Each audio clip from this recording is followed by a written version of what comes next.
Vladimir Poutine et Volodymyr Zelensky ne se sont rencontrés qu'une seule fois et c'était à Paris en 2019. C'est la première fois que les présidents Zelensky et Poutine se rencontrent. Alors qu'un face-à-face est envisagé entre les deux dirigeants pour mettre fin à la guerre en Ukraine, on vous raconte leur première entrevue.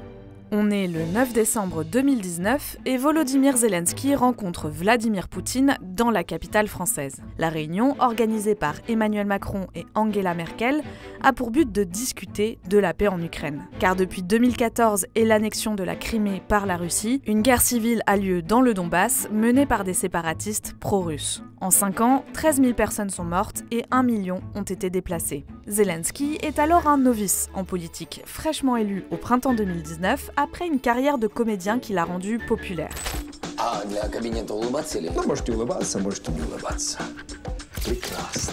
Son élection a été plutôt bien accueillie en Russie.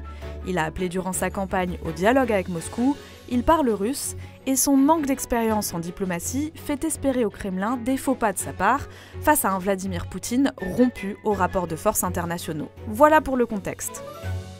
C'est donc à l'Élysée que sont accueillis les deux dirigeants. Au menu, un échange d'1h30 en bilatéral, puis une discussion à 4 avec le président français et la chancelière allemande.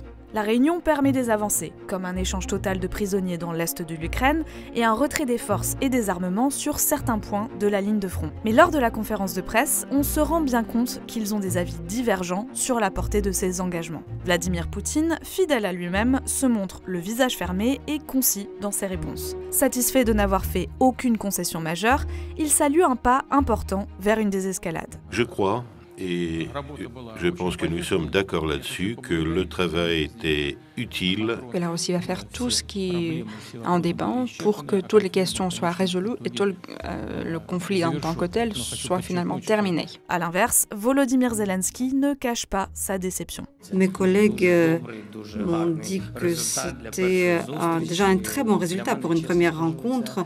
Pour moi, à vrai dire, ce n'est pas assez. J'aurais aimé régler plus de questions. Je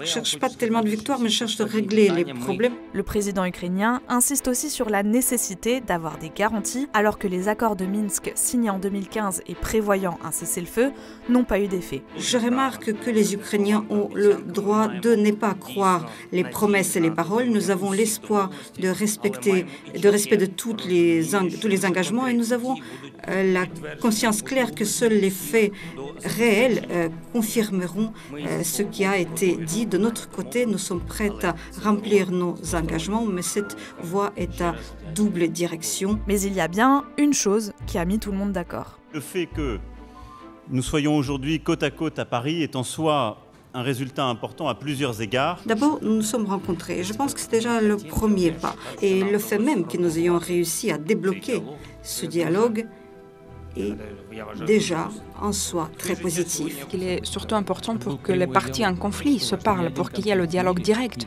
Aucun conflit dans le monde n'aurait jamais été réglé sans le dialogue direct entre les parties prenantes de ce conflit. Cette réunion était perçue comme une étape importante vers la fin du conflit, mais elle n'a pas changé la donne. 2 ans plus tard, le 24 février 2022, la Russie lançait son invasion à grande échelle de l'Ukraine.